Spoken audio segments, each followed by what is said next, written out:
Integrantes da base aliada do governo reconheceram a fragilidade do Planalto e indicaram a existência de um racha. Segundo o presidente do PSD, Gilberto Kassab, a atual gestão seria derrotada se as eleições presidenciais fossem hoje. O líder da sigla, uma das maiores do país, afirmou que o governo não tem nenhuma marca boa ou articulação que possa ajudar a reverter a piora no cenário. Por fim, Kassab disse ainda que os partidos do centro estão criando uma alternativa para 2026 e citou Tarcísio de Freitas como possível candidato, mas sinalizou a possibilidade de indicar o governador do Paraná, Ratinho Júnior, para o pleito. A ausência de Ratinho em um evento do governo nesta quarta-feira causou, inclusive, desconfiança de alguns aliados do chefe do executivo com o PSD. O Planalto anunciou mais de 6 bilhões de reais em investimentos para obras em estradas do Paraná e a falta do governador ou de representantes no evento foi interpretada como um sinal de rompimento. Chamar os nossos comentaristas, o Roberto Mota, já conectado ao vivo no Rio de Janeiro, vai trazer suas impressões sobre as falas de Gilberto Kassab, que em tese, né, Mota, PSD tem um pé no governo federal, mas muitos indicam, fazem a seguinte leitura: bom, após essa sinalização, seria o início de um processo de desembarque? Você lê dessa forma? Bem-vindo. Eles têm um pé no governo, Caniato, mas tem que ver onde é que vão colocar o outro pé. Essa é a questão agora. Boa noite para você, boa noite para meus colegas de bancada, boa noite à nossa querida audiência. Eu interpreto essa fala como uma coisa que eu tenho dito aqui com frequência. Esse é um governo sem ideias. Não há o que propor. Quando você não tem ideia, você não consegue fazer nada. Eu não sei se a questão importante é o governo ser forte ou ser fraco. Eu acho que talvez a questão importante seja ser útil e ser bom.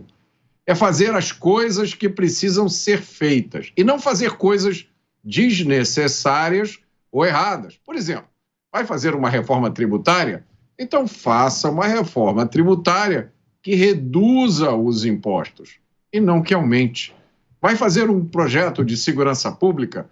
Então faça um projeto que dificulte a vida dos criminosos, não que facilite.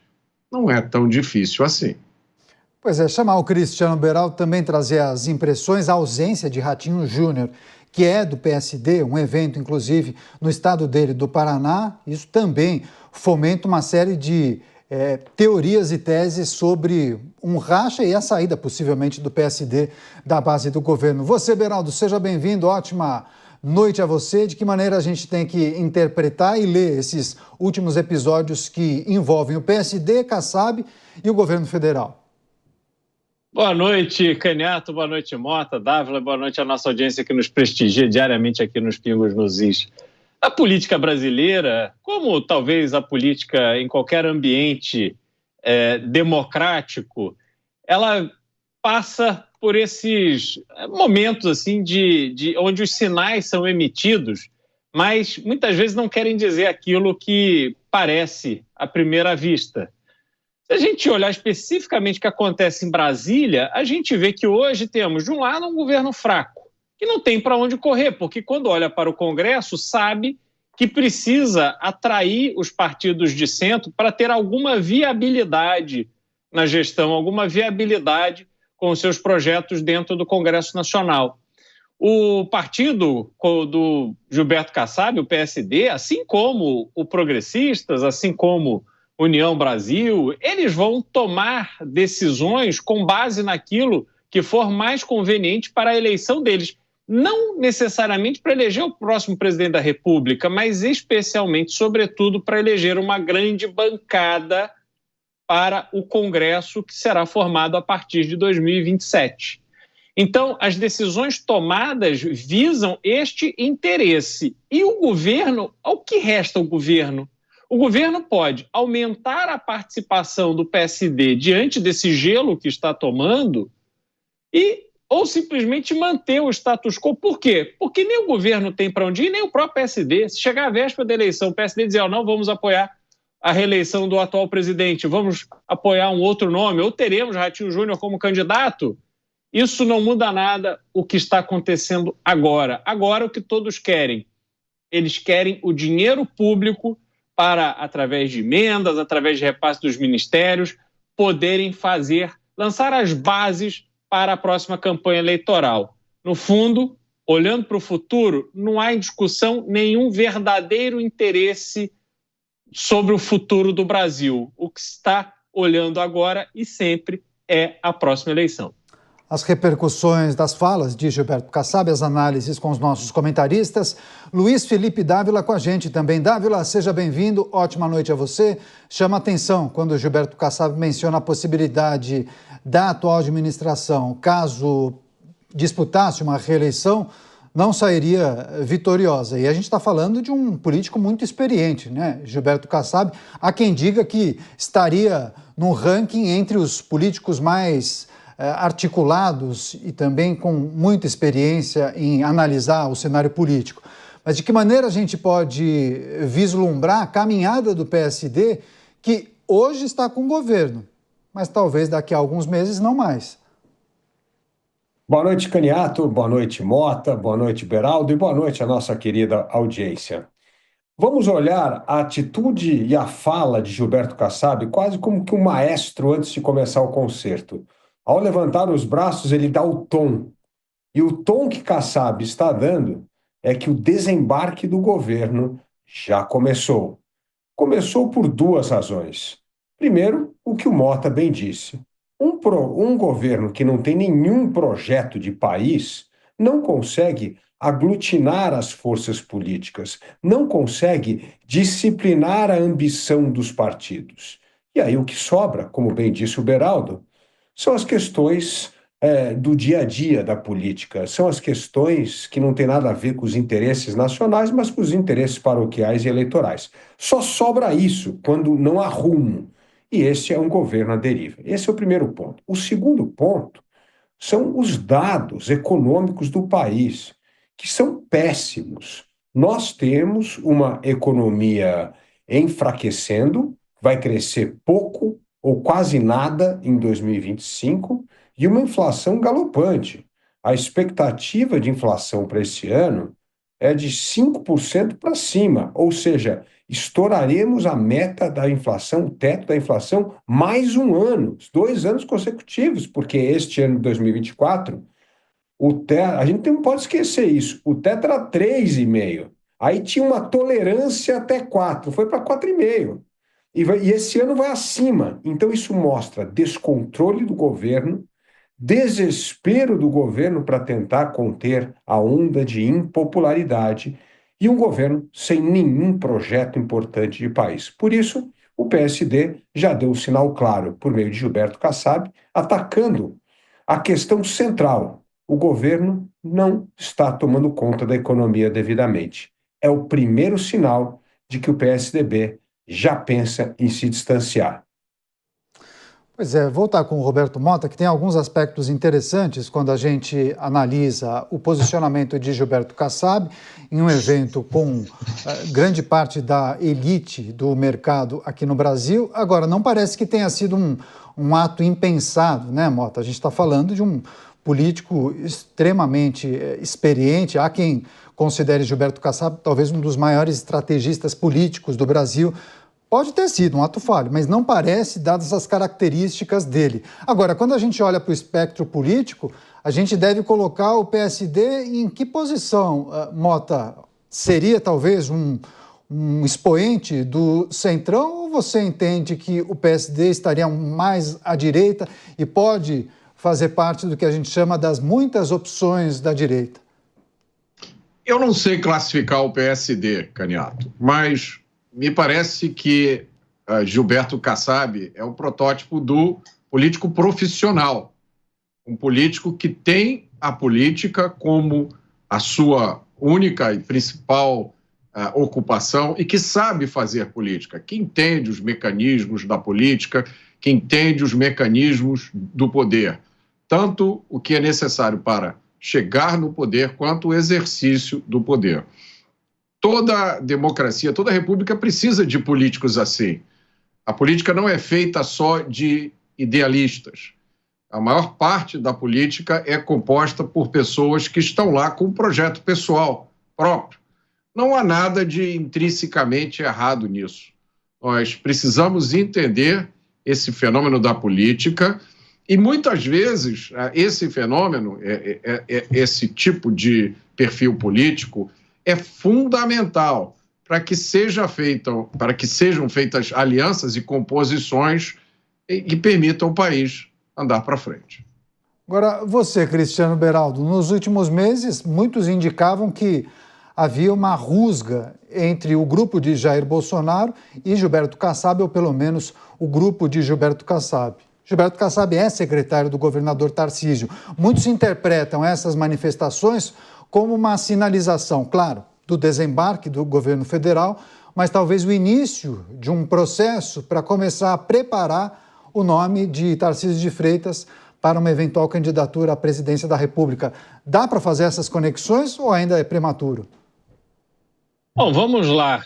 Tem alguns interesses aqui em jogo, né? Então, primeiro, eu não vejo no cenário político de Gilberto Kassab interesse em que Tarcísio de Freitas se lance candidato a presidente já em 2026. Todo o projeto está sendo construído para que Tarcísio de Freitas seja o candidato em 2030, cumprindo, então, o seu segundo mandato, né, caso seja reeleito, o segundo mandato como governador de São Paulo, e Gilberto Kassab, então, em 2030, apoiaria Tarcísio de Freitas para presidente, sendo ele próprio o candidato ao governo de São Paulo. Entretanto, apesar desse projeto pessoal, digamos assim, em que Gilberto Kassab se torna um player dessa composição ou dessas disputas eleitorais, há o interesse do próprio partido. E essa situação em que há um conflito entre a posição de Gilberto Kassab ocupando espaço no governo de Tarcísio de Freitas, totalmente identificado com a direita e que vem sendo muito atacado, inclusive, em razão da ação da Polícia de São Paulo contra o crime, o governo federal e as porta-vozes de esquerda veem no combate ao crime um motivo para criticar o governador, e Gilberto Kassab está firme ali. Mas o partido está próximo, no âmbito federal, está ali no governo Lula.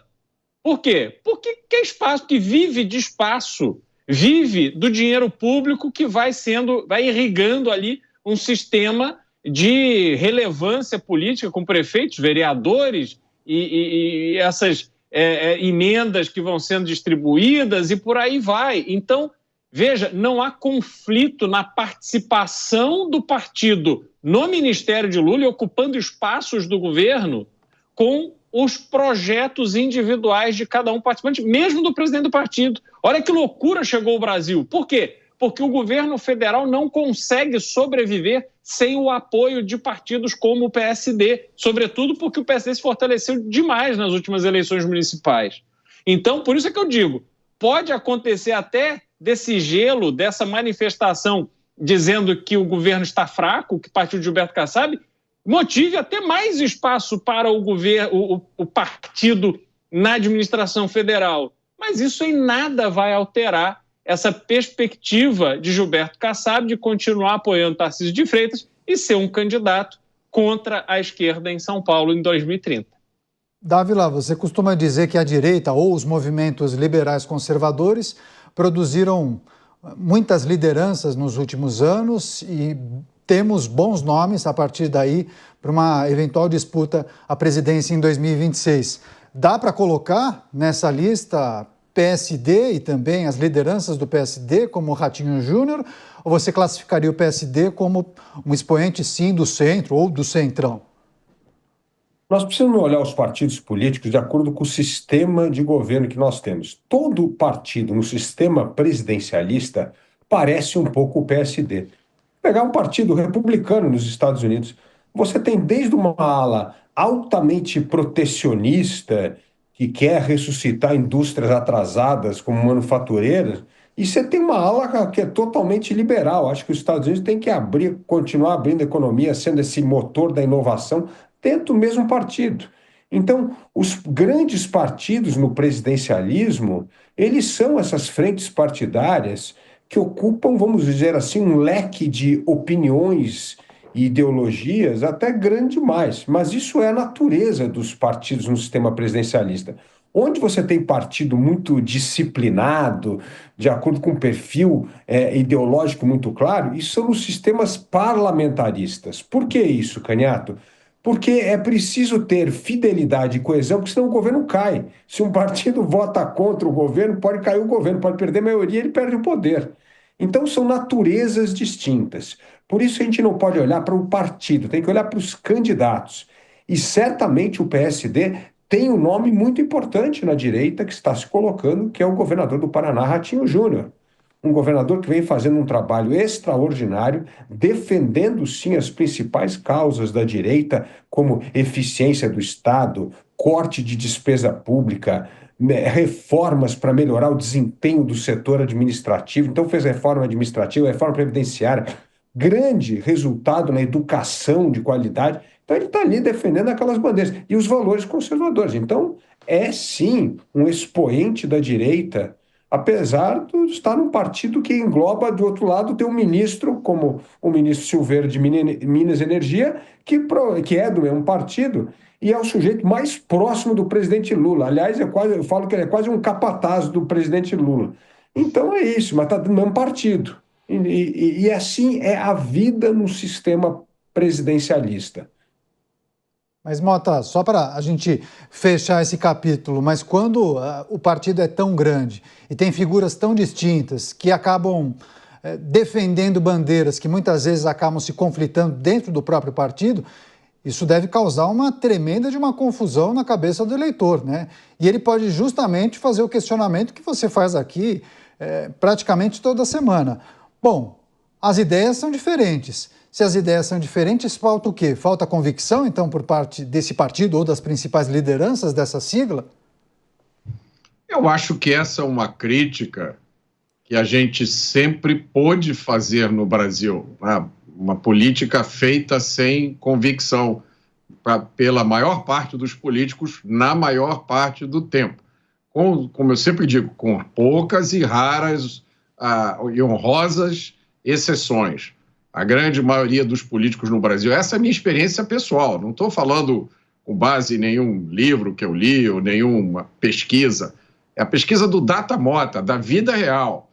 Eu vi isso nas eleições de 2018, eu vi pessoas que subiram em carros de som durante a campanha, fazendo discursos belíssimos sobre os ideais conservadores e liberais, e no primeiro dia de mandato estavam fazendo fila na frente do gabinete do governador para saber quantos cargos eu vou ter neste governo. Mas como assim, companheiro?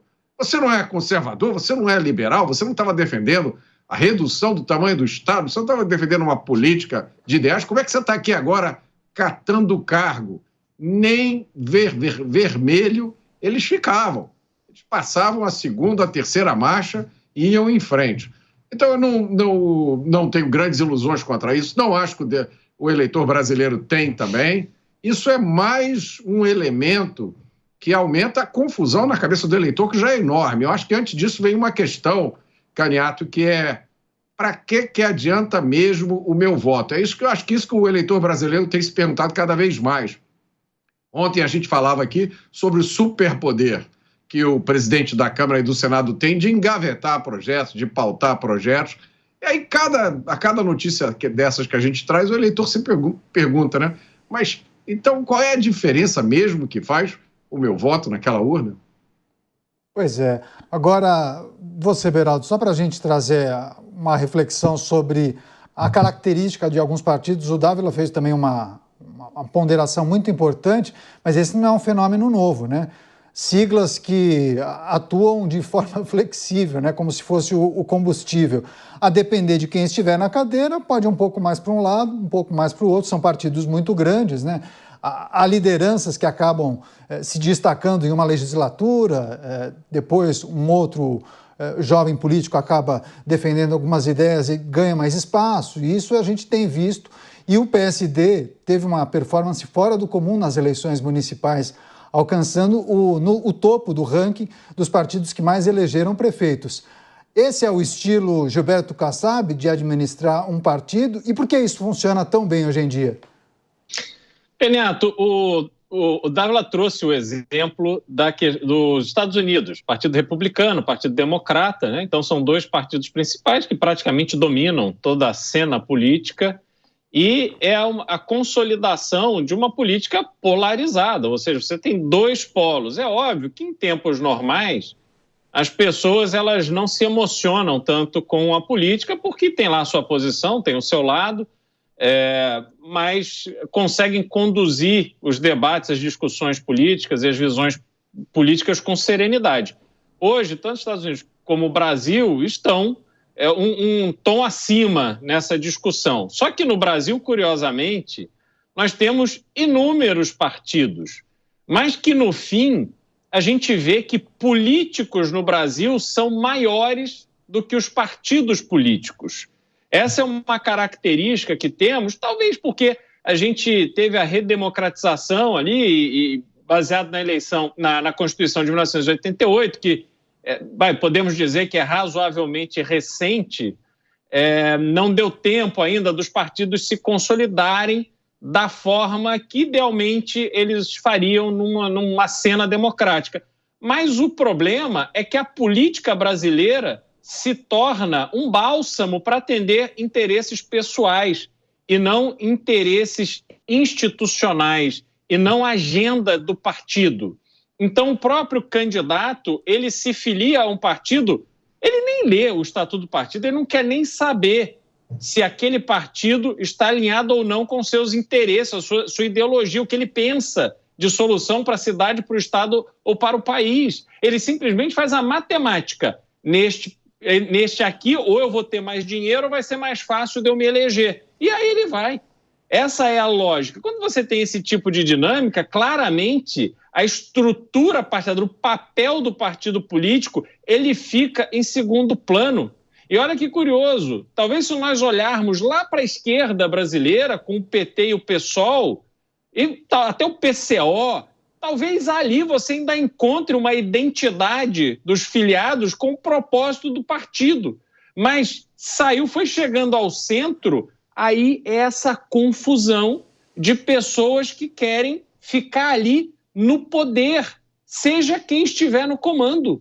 Eles simplesmente querem as benesses e querem usar o seu poder para conseguir essas benesses. Aí realmente é muito difícil a gente consolidar na cabeça da população brasileira, do eleitor brasileiro, essa percepção do papel que o próprio eleitor tem para escolher a ideologia, os representantes que melhor defendem as suas ideias. E justamente sobre isso, o que é mais importante nessa percepção do eleitor? É o partido político? É a ideia, a proposta? Ou é a figura, né, o nome, o RG da pessoa?